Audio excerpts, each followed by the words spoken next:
Alright,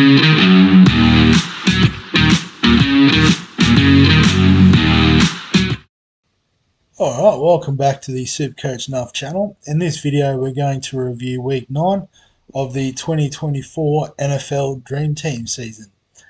And a great week for our team in particular. Probably the greatest week of the season, well definitely the greatest week of the season, maybe the greatest week of the couple of years I've played this game. But a 574, which was good enough for the top 1%, finishing 41st for the week. Which, you take that in any sort of fantasy sport game. And a big jump in the season rank, so just knocking on the door of the top 1K, just outside of it, probably only a point in it. But the way our team's going, we are a good chance of getting there. So let's have a look at that team. If it'll load, it's a bit slow. There we go. So once again, our guy Jalen Hurts, he's done it again. Confetti won the head-to-head. We'll talk about that in a minute. But 59 points, obviously not the top scorer in our team, but just his ability to, rush for touchdowns. Obviously now the passing game has improved. They've sort of worked out their issues with the new centre, I suppose, and those sorts of things. Potentially might be a bit of a risk now that AJ Brown is injured. He's one of the keys there. But while he's in that sort of form, we'll keep the faith with Jalen. Josh Allen with a 45, so averaging 40 for the season, rock solid. Glad to have him in the team. Drake May with a 35, so been good to be able to generate some more cash. Should have a few more weeks in him, and then we can use that to flesh out the rest of the team. In saying that, our running backs don't need a lot of fleshing out. Derrick Henry, the king, 51 points. Saquon, 62. Don't know if he got bonus points for his backwards hurdle, but that's the sort of guy Saquon is. And just having these two together, I've got them in my redraft league as well. And it's just a cheat code when they're playing well, because they just create opportunities for each other. I think Saquon actually caught a catch off Hurts too, so that just blew up my team. And you love to see it. Bijan was good with a 35. Kamara, 49 without a touchdown. It's pretty insane. But maybe our cash gen has run out a bit, with Bigsby only getting a 4 and Irving only getting a 9. So there's maybe potential options. I haven't looked at the pricing just yet, but we'll discuss that in a minute. Wide receivers were okay. Jefferson with a 35, just rock solid as ever. St. Brown, 30 was good. AJ Brown, as we said, went out injured. Probably have to do a little bit of research on that, but given our bank and the value he already holds, could be worth upgrading. Cooper Kupp with 31, and I think Nakua is going to get a bit of a week off for throwing a punch, so could be good news for him in the short term. Neighbours with the 20, he's sort of done his job for us, but he is also the main man there at the Giants, so we don't need to panic trade on him. McConkey with the 17's made a bit more cash, but I imagine his break even. No, it's still pretty decent, -9. So another one we're not going to panic on. What's Neighbours break even while we're here? 26, so probably peaked in price if you do want to move him on. Worthy with a -2. Not sure how you get a -2, but he's managed it. High risk, high reward. Juju didn't play again, but hopefully this week. If not, he might just be enough in our team. Tight ends, we went right this week. Bowers with 26, getting a touchdown. Kelsey with a 30-point return. Didn't see the stat line from today. It should be in here. But obviously, he's back in form. If I can find the stats. So 20 receiving yards. So just must have caught a lot of balls, made a lot of yards. So that's just receptions. So 14 receptions. That's insane. How good. And had a fumble, so I left a few points off there. 14 receptions. Holy wow. The Big Yeti is back. And then kicker and defense, we went the wrong way. So, yeah, despite, I guess, us backing in Kansas City, and I'm pretty sure they won today. I think it was in overtime, I did see. But only averaging 12 defensively. I think we can do a little bit better. Washington, though, has been good from bottom dollar, averaging 11. So, nice one there. Let's have a look at the game day from week. Oh, yeah, still on week 9. Nice. So, good win against Timmy's caddy. So, anytime you beat the reigning champ, you love to see that. There's been a couple of gloats this weekend, fantasy wise, if you haven't already seen the NBL video. But you got to take the rough with the smooth, and at the moment, it's pretty smooth. So Chris has got Lamar as captain, so 46 is nothing to sneeze at. But obviously, Jalen was a little bit better this week. Devon Achane with 55, so he was one I was hoping I could get at a good price this week. I mean, it's still pretty decent, but with a negative 22 break even, it is probably now or never. Jaden Daniels with 39 is a nice return. You know, borderline keeper in the quarterback position, and you know, it only cost you $4 million at the start of the year. So, you know, obviously the play was to have him and another cheapie, but I won't go back over my Caleb Williams trade again.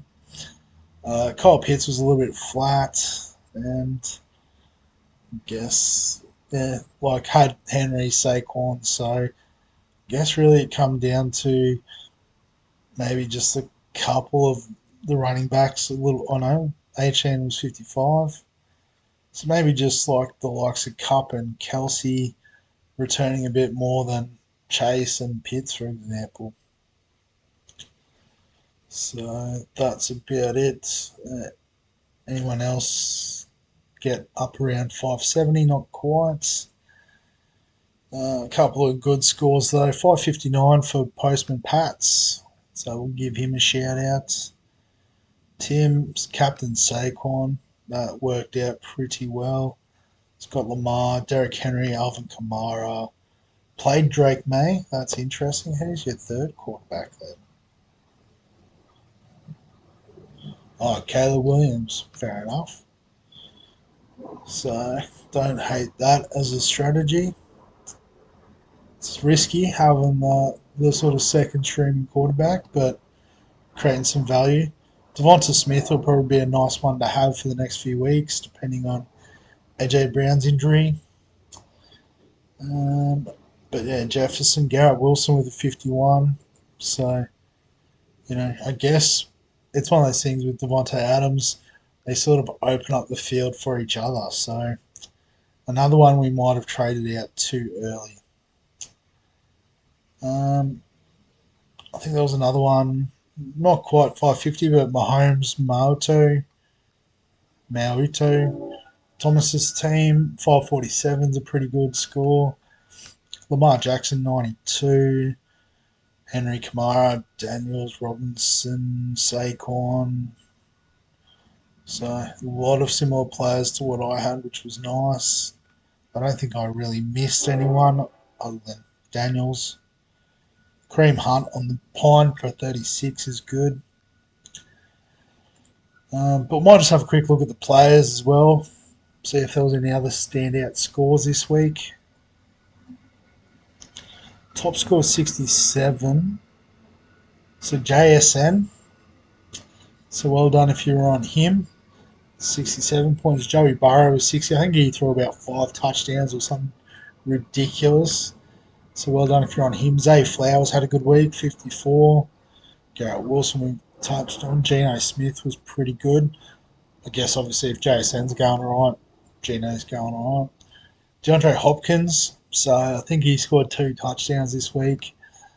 At his price, it is pretty tempting. I've got him in my redraft league, and he's gone alright.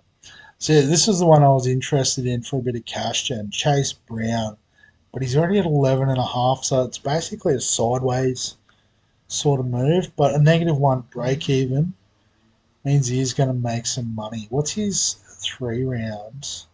26, a little bit higher. But I think Moss was out this week, and he just basically took, number one, you know, the bell cow they call it. Had a good week against Carolina, which has boosted his average. But yeah, one I'm definitely interested in. Again, I've got him in my redraft league, so that might be part of the reason why. But after that, nothing too crazy. If we have a look at the break evens,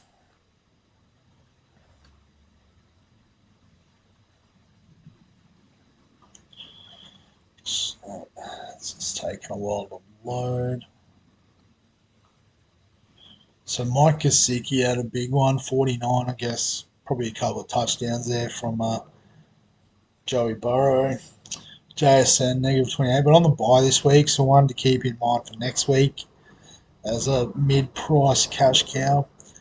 Tillman had another good week with 33, so he's made 6 mil. Most of that will be in the last 2 weeks. But again, on the bye, so one to just sort of keep in the back pocket. Jameis Winston, so it could be a play to cash out on a Drake May next week for Jameis Winston. Um, Malik Willis on the bye. No need to worry. Devon Achane, as we said, it's right now or never if you want him in your team. And even though we've got a pretty stacked running back room, I do want him. Zay Flowers is that mid-range option. DeAndre Hopkins is interesting at the price point.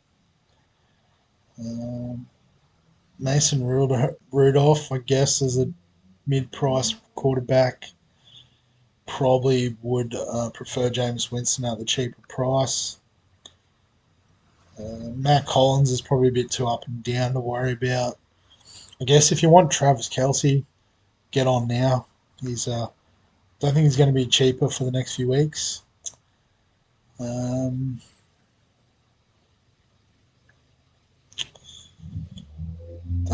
After that, nothing to maybe Leggett, pretty much wide receiver one there at Carolina. Now that Deontay Johnson's been traded, might be a sneaky cheap option if you're looking for one. Probably prefer Hopkins at the Chiefs at the same price point. Um, but yeah, nothing too urgent. I wouldn't have thought. Maybe Pearsall this week with all the injuries there at San Fran. Pretty cheap sort of character. So if you're interested in that sort of move, actually I should have done the high end break evens too, seeing if there was any flops, but that's okay. So I think the play this week is AJ Brown out. I'm assuming he's injured. If he's not long term injured, might be worth a hold.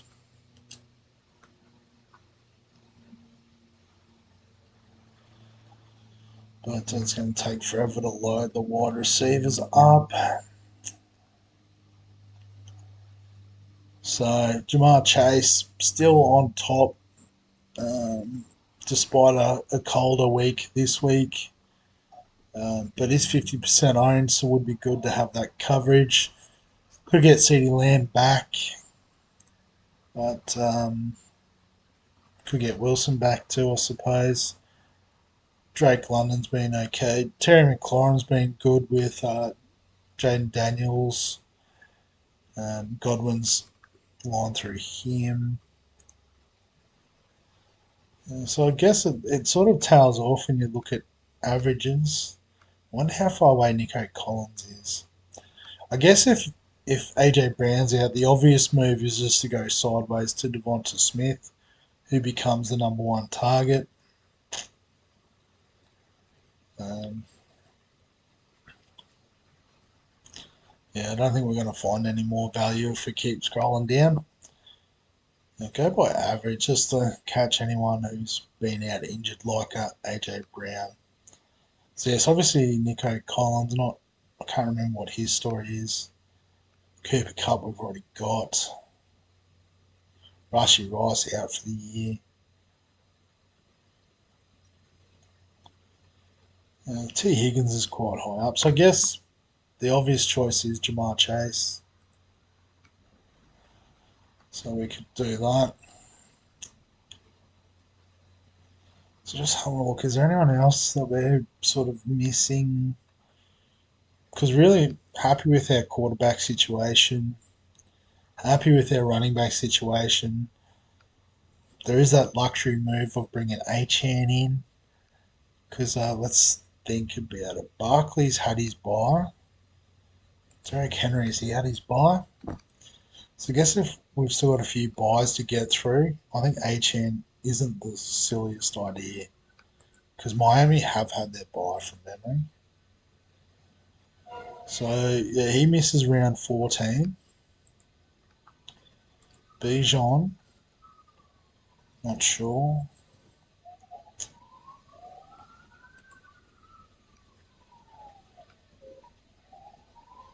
He misses round 12, so he's still got a bye to come. I think Kamara may have had the bye, but maybe not. See the stats, that's all I want. No, they've got the bye in round 12 as well. So I think we're going it. Bigsby out.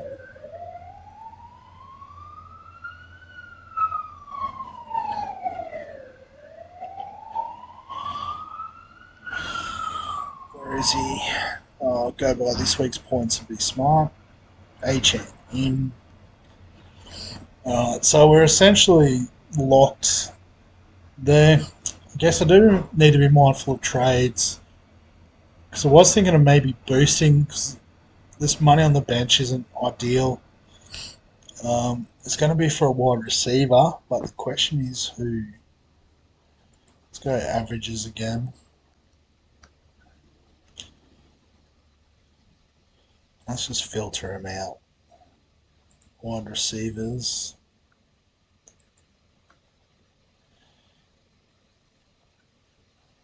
If we could get a timeline on Collins, it would be handy.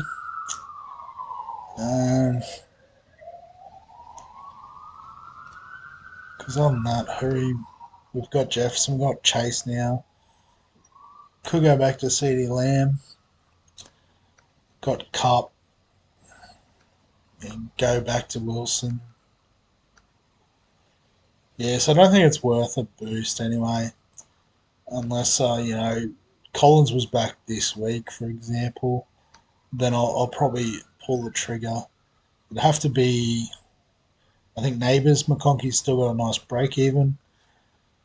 So I'll just do those trades just for the purpose of the video. And we'll go from there. But I guess realistically, if we look at it, 8 trades left. We've got one trade's going to be the cash out May. We could potentially cash out Irving if we needed to. And so then, like I said, probably a couple of trades to upgrade these guys with that money, which would then give us, some good wide receivers. I don't think we're missing out too much on tight end. Obviously, Bowers is out this week, so the Porter plays. Kickers and defense, I'm just going to leave. I don't really care about the difference there. yeah, I think the rest of it really speaks for itself. So the Friday night game, or Thursday night game, I should say, Baltimore, King Henry VC. We'll be a little bit scared of Lamar Jackson. Could be a bit of a shootout. Oh, got the hiccups, excuse me. But could be a pretty good game. And then Philly against Dallas. So Dallas haven't been the best defensive team going around. Buffalo against Indianapolis. Oh, it's. I think I'm just sticking solid with my guy. But I wouldn't be surprised if Josh Allen outscores him this week. But I just can't do it. I guess maybe Miami against the Rams could be a bit of a shootout as well. Achan or Bijan. So now I've got to think about this sort of decision. Bijan against New Orleans. Could be. Could be. Because yeah, I think I'm like Henry, Barkley, Kamara locked for me. And Bijan or. And you can see by the average, 31, 29. And then compared to 36, 40, 42. Please. Easy choice for those three. Um, yeah, Worthy against Denver. Denver's actually been pretty good defensively, to their credit. So happy to take McConkey against Tennessee. Neighbors against Carolina. Yeah, so happy with that. Don't think I'll be boosting it this week. Um, yeah, so I think that's the team. So we'll wrap the video up there. As always, if you've got any questions, comments, thoughts, feel free to add them below this video. Give us a like if you enjoy the NFL content. Subscribe for all the fantasy sports content on the channel. And other than that, we'll catch you in the next one.